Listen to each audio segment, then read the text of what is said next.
ওই সমস্ত রাজনৈতিক দলগুলো যারা মুখের ফুলঝুরি জড়ান, যারা তালিকায় শহীদের সংখ্যা বৃদ্ধির জন্য চেষ্টা চালিয়ে যাচ্ছেন, তাদের কাছে আজকে এদেশের জনগণের কাছে পরিষ্কার যে তারা শহীদ পরিবারের পাশে দাঁড়িয়েছেন কতটুকু। শহীদের তালিকায় যারা যুক্ত হয়েছিলেন তাদেরকে, যাদের কাছে আমাদের অনুদান এখনো পৌঁছে নাই, তাদের কাছে পৌঁছে দেওয়ার জন্য আমরা আজকের এই আয়োজন করেছি। বাংলাদেশ জামাত ইসলামী চীন মৈত্রী সম্মেলন কেন্দ্রে শহীদ পরিবারের সদস্যদের নিয়ে তিনি সমাবেশ করেছেন, সমবেদনা জানিয়েছেন, তাদের পাশে দাঁড়িয়েছেন, আর্থিক অনুদান দিয়েছেন। আমিরে জামাতের পক্ষ থেকে হোটেল ফার্সে আমরা পল্টনে সমস্ত আহত পরিবারের সদস্যদেরকে ডেকে তাদেরকে আমরা সমবেদনা দিয়েছিলাম এবং আর্থিক সহযোগিতা তাদের কাছে তুলে দিয়েছিলাম। আপনারা দেখেছেন যে আমরা রমজান মাসে ঢাকা মহানগরী দক্ষিণে আমরা ১০০ জন আহত, সবচেয়ে বেশি ক্ষতিগ্রস্ত যারা ঢাকা অবস্থান করছেন, এই সমস্ত সবচেয়ে বেশি আহত এবং ঝুঁকিপূর্ণ রোগী যারা, তাদের ট্রিটমেন্টের জন্য প্রত্যেকের হাতে ৩০,০০০ টাকা করে আমরা ৩০ লক্ষ টাকা সেদিন আমরা তুলে দিয়েছিলাম। আমরা শহীদ পরিবারের সাথে আছি। আমির জামাত বলেছিলেন যারা শহীদ হয়েছেন, জীবন দিয়েছেন, এরা কোনো দলের সম্পদ নয়, এরা আমাদের জাতীয় সম্পদ, জাতির বীর। এই জাতীয় বীর যারা, তাদের পরিবারকে সুরক্ষা দেওয়া, তাদের পাশে দাঁড়ানো, তাদের আর্থিকভাবে তাদেরকে সমৃদ্ধ করা এবং তাদের জীবন পরিচালনা করার জন্য একটা রাষ্ট্রীয় উদ্যোগ প্রয়োজন, সেই দাবি বাংলাদেশ জামাত ইসলামীর পক্ষ থেকে সবার আগে জানানো হয়েছিল যে শহীদ পরিবারকে পুনর্বাসনের জন্য পদক্ষেপ গ্রহণ করতে হবে। আমরা দাবি দিয়েছিলাম আহত পরিবারের পুনর্বাসনের জন্য পদক্ষেপ গ্রহণ করতে হবে। আমরা দাবি দিয়েছিলাম আমাদের এই প্রিয় সন্তান, আমাদের প্রিয় ভাইদেরকে যারা হত্যা করেছে তাদের বিচার করতে হবে। আমরা সেই দাবি আজকেও অব্যাহত রেখেছি। আমরা আজকের এই সমাবেশ থেকে সেই দাবি পুনর্ব্যক্ত করছি যে অবিলম্বে শহীদ এবং আহত যারা জীবন দিয়েছেন, যারা খুন করেছেন, এই খুনিদেরকে অবিলম্বে বিচারের আওতায় এনে উপযুক্ত শাস্তির ব্যবস্থা গ্রহণ করতে হবে। আমরা আজকের এই সমাবেশ থেকেও আমরা দাবি জানাচ্ছি। আমরা সরকারের কাছে দাবি জানাতে চাই, একটা রাজনৈতিক দল হিসাবে বাংলাদেশ জামাত ইসলামী শহীদ পরিবার এবং আহত পরিবারের জন্য যা করেছে, অন্তর্বর্তীকালীন সরকার এখন পর্যন্ত সেই পদক্ষেপ নিতে পারেনি। এটা হতে পারে না, এটা হতে পারে না। এটা অগ্রাধিকার প্রয়োজন ছিল, শহীদ পরিবার ছিল অগ্রাধিকার পাওয়ার উপযুক্ত, আহতদের ট্রিটমেন্ট এটা অগ্রাধিকার পাওয়া উচিত ছিল। কিন্তু আমরা দেখেছি যে অন্তর্বর্তীকালীন সরকার সেক্ষেত্রে অগ্রাধিকার বিবেচনায় শহীদ পরিবার এবং আহত পরিবারের পাশে যেভাবে দাঁড়ানো দরকার ছিল, যেভাবে ক্ষতিপূরণ দেওয়া দরকার ছিল, সেটি এখনো তারা পূরণ করতে পারেনি, পদক্ষেপ গ্রহণ করতে পারেনি। অবিলম্বে আহত এবং শহীদ পরিবারের পুনর্বাসনের জন্য সরকারকে কার্যকর পদক্ষেপ গ্রহণের জন্য আমরা আজকের এই সমাবেশ থেকে আবেদন জানাচ্ছি, আমরা দাবি জানাচ্ছি। সম্মানিত সুধীমণ্ডলী, সাংবাদিক বন্ধুগণ, আপনারা জানেন এখানেই শেষ নয়। আমরা বাংলাদেশ জামাত ইসলামীর পক্ষ থেকে শহীদ পরিবারের পাশে ঈদের আনন্দ ভাগাভাগি করার জন্য আমরা উদ্যোগ গ্রহণ করেছি। শুধু তাই নয়, অনলি বাংলাদেশ জামাত ইসলামী 5ই জুলাই থেকে 5ই আগস্ট পর্যন্ত যে গণহত্যা, এই গণহত্যায় যারা শহীদ হয়েছেন, 2500 পৃষ্ঠার 10 খণ্ডের প্রকাশনা মোড়ক উন্মোচন আমিরে জামাত জাতীয় প্রেস ক্লাবে করেছেন। গোটা বাংলাদেশের বিভাগীয় শহরগুলোতে যে প্রেস ক্লাব রয়েছে, একযোগে এই কর্মসূচি আমরা পালন করেছি। 10 খণ্ডের 2500 পৃষ্ঠার শহীদের ইতিহাস সংরক্ষণের জন্য পদক্ষেপ জামাত ইসলামী একটা রাজনৈতিক সংগঠন হিসাবে যদি নিতে পারেন, তাহলে রাষ্ট্র কেন এখন পর্যন্ত শহীদের ইতিহাস সংরক্ষণ করতে পারলেন না? কেন আহতদের ইতিহাস সংরক্ষণ করতে পারলেন না?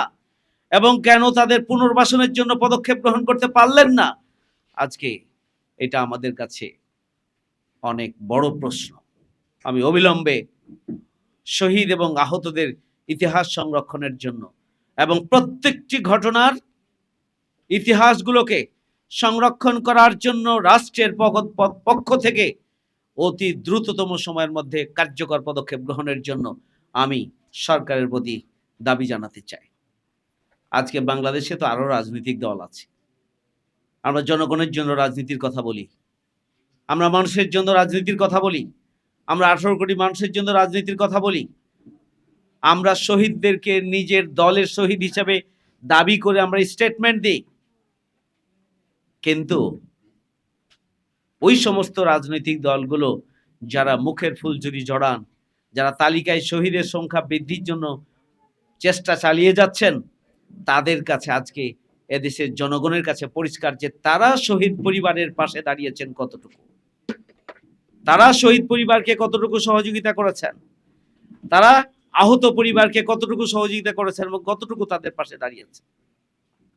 এটা আজকে জাতির কাছে পরিষ্কার।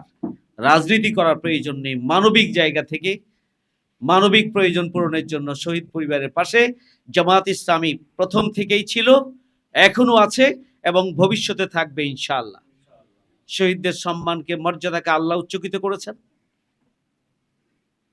শহীদদের সম্মান এবং মর্যাদাকে এই দুনিয়ায় জামায়াত ইসলামীর পক্ষ থেকে তাদের মর্যাদাকে উচ্চকিত করার জন্য আমরা আমাদের প্রচেষ্টা চালিয়ে যাচ্ছি। আমাদের এই প্রচেষ্টা, আমাদের এই কার্যক্রম, আমাদের এই কর্মসূচি অব্যাহত থাকবে ইনশাআল্লাহ। আমিরে জামাত যে সমস্ত শহীদ পরিবারের ছোট্ট ছোট্ট বাচ্চা রয়েছে, এই সমস্ত বাচ্চাদের জন্য আমাদেরকে তিনি নির্দেশনা দিয়েছেন ওই সমস্ত বাচ্চাদের পড়াশোনার দায়িত্ব পর্যন্ত যেখানে আটকে যাবে সেখানেই জামায়াত ইসলামী তাদের পাশে থাকবে। একটা বয়স, মিনিমাম একটা বয়স না হওয়া পর্যন্ত, নিজের মতো চলার উপযোগী না হওয়া পর্যন্ত।